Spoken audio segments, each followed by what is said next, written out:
Hello. This is going to be a little, hopefully, a little video which talks about briefly about pitch and a little bit about different steps and octaves in relation to learning Braille music. Now, um, in traditional music, we have or sighted people use what's called a staff, and there's a whole bunch of elements that go with it. There's the clef, and then the note symbols, which tell you, which point to which line or space is played. The clef tells you the lines and space by pitch names and things like that. In Braille, we don't have that. Um, we have what's basically we have a pitch and then the rhythm, all comprised within one Braille cell. And a Braille cell, for those of you who are sighted, is similar to the spacing of 6 points on a die. It has the two columns with 3 dots, and each of the dots are numbered from 1 to 6, 1 to 3 on the left side, 4 to 6 on the right side, and that is how we talk about Braille symbols, is with these dot numbers. So in Braille, because we only have the pitch and the rhythm, if we were to feel a certain pitch, like say this one here, we wouldn't know where on the keyboard that pitch is, or if it's even beyond the scope that I have played. So to denote that we play the right pitch, we need what's called an octave sign. And the pitches that I played, they are all the same pitch. They're all the same pitch, but they're in different octaves. And an octave is just a combination of 8 tones. There are 7 tones within the musical alphabet, but if you include the 8th, which is just a repetition of the 7th, or the first, I should say, you're going to have 8 tones, and so that's how we get the name octave. It just means 8. So if I were to play from here,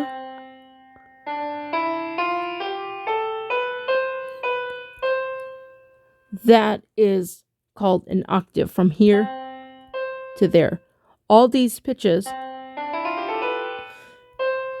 all are within that one octave.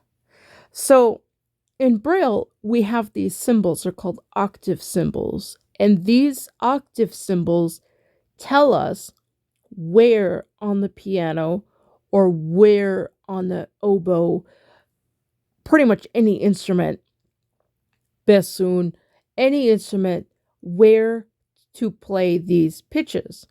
Again, if I played this note, I would have no clue where this particular note is unless I had specifically a symbol that told me, hey, I want you to play this note in the 4th octave, which is exactly what this note is. Actually, that's the 5th. Sorry. That's the 4th octave. Orientationally confused here for a moment. So that is how that works. If we need the octave to denote, to tell us which octave to play in. So that is like the real important thing when it comes to Braille music is understanding the concept of what an octave is and how it how it how it works in music. Um I'm trying to make my piano a little bit more easier to manage so I don't screw up on my octaves. I'm going to slide this down a little bit. Still missing one. Can I slide it down and still get that last one? There. Okay. So I have 1, 2, 3, 4. I have 5 octaves on here. So this will work out perfect. I think there's a locking mechanism so it doesn't move. Yeah. Okay. So now I won't have to worry about my keyboard going anywhere. So we have these octaves and they denote which part of the keyboard to play in. Each of these notes are called by a name. There's a lot of different systems that are used. Some people call them by numbers. So this pitch would be 1, 2, 3, 4, 5, 6, 7, and then you call that 8, or 1 again. And then there's the alphabetic letters. You can call them C, D, E, F, G, A, B, and C. The alphabetic letters, those come from the clef shapes. In printed music, there's clefs, and those clefs are actually stylized letters of C, G, and F. And when those clefs are positioned in a certain manner, it tells you where that pitch is, C, G, or F. There's also another system, which is, I think it might be a little bit older than the actual letter names, and it's called solfege or solfa. And this is using the names do, re, mi, and it would sound like this: do, re, mi, fa, sol, la, ti, do. And those are the pitches, or those are the names which we are going to be using, because in Braille music, when we actually start making Braille music, the letters, the symbols that we use to make the pitches, and rhythm and things like that, they're also going to represent items in literacy Braille when you're reading text from a worksheet or a book or something like that. So in order to avoid confusion on the whole letters and then reading the pitches on the Braille, we're just going to use what Louis Braille had came up with system was using solfege. So this is the system we're going to use, and in truth, I actually find it a lot easier because one, your first pitch here, do, or here, do. I can't play my do's. So any of these pitches, they all represent the pitch do. And the word do begins with the letter D. And this is your first pitch symbol in Braille music is the letter D. And then it continues on up to the letter J. And I do have a couple different ideas or ways that could help you learn the pitches in relationship to some of the concepts of literacy. Um, and we can talk about that when we actually talk about learning the various pitches. Um, but for now, um, we just have these 7 pitches.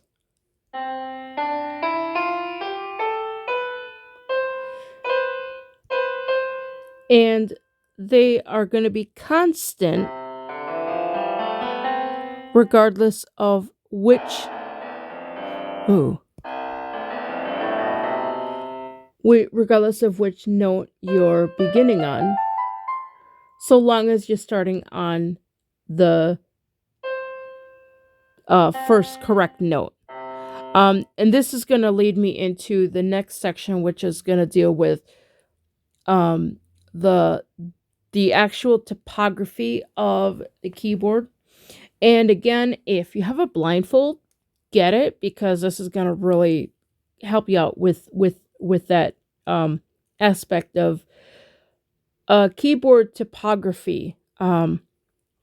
So having your blindfold, um, if you feel on the piano or feel on your keyboard, you'll feel a group of flat keys closer to you, and just to the back, you will feel the raised keys a little bit further back. Um, and this is how you're going to feel your way around the keyboard is um, by uh, these black keys. And the black keys are um, broken up into groups of 2s and 3s, and it continues in like manner. And the pattern is always going to be the same. And so if you feel for any group of 2 black keys, let's say this pitch here, if you were to feel for a group of 2 black keys and played the pitch just to the left of the first black key of the 2, the left key, and the left of the group of 2, and then you play that white key or the flat key closer to you, it should sound like this. Or like this, if you played that one. Or like this, if you played that one. And so these groups of 2s and 3s, there is a gap between each one, and they sound like this.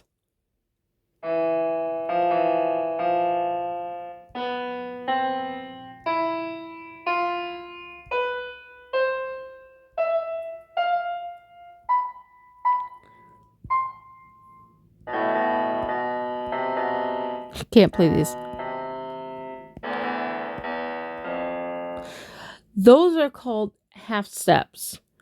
And my stylus is kind of slipping all around, so I'm sorry about that. So those are called half steps, and 2 half steps are going to equal 1 whole step. If you think of, if you've seen the video on the rhythm, I was talking about a couple friends, you and a friend. Each of you have a half of a cookie.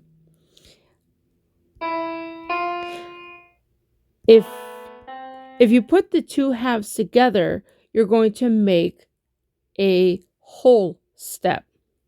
And that would sound something like this.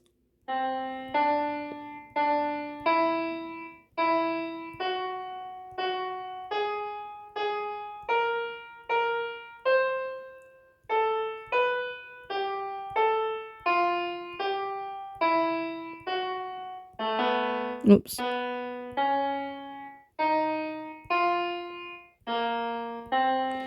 Those are all the combinations of half or those are all the combinations of whole steps. And if you want to explore and play around and actually start to recognize them, you can do that on your own. But being able to recognize this from this, whoops, being able to recognize those and being able to sing them, is going to really help in understanding musical concepts, scales, things like that. So, I'm trying to think if there's anything else I want to say. Oh, I do want to say about the black keys. We do have solfege for those, but for the time being, we're not going to learn them until we need them, but we will be learning them. And another thing I wanted to mention is with the solfege, with the do re mi, there are two systems that can be used. One of them is called the movable do, and the other one is called fixed do. Now, I do intend on teaching both methods, but to begin with, we are going to use just movable or just fixed do. And this is because each pitch in Braille is going to represent one of these, it's going to represent a solfege syllable. So I want you to understand that when you feel the letter D and the letter E and the letter F, you're going to think to yourself, oh, that's do, re, mi, instead of thinking of them as letters D, E, and F, because, yeah. If we're reading literacy, yes, those letters would be D, E, and F, but in music, those are actual pitches. And so I first want to make sure that we understand the pitches really, really well. And to begin this, to begin with this, we're going to do a little bit of writing. I'm going to call these preparation lessons. So basically, because of the nature of the online course, Braille is hard to kind of produce for everyone. And so before each of the lessons or before each segment, we're going to have a preparation lesson, and it's going to involve you as the person learning writing out this information so that it can be utilized for that lesson concept. If you don't write out the material, you will not be able to participate in the lesson. Which if you're in regular school or something like that, you would most likely get a 0 for participation because you didn't do the preparation work for the lesson. So we will talk a little bit more about that in the next video. I do have some stuff that I would like to explain, methodology, things like that, how that works, and why. But this video is just to cover about the basic pitches and just to get acquainted with the solfege sound and touch a little bit on the half step and whole step. So with that, you can subscribe and look forward to the next video, which is going to be the first of the it's going to be the introduction to the Braille literacy course. So I will see you then, and have a great day till I talk with you then.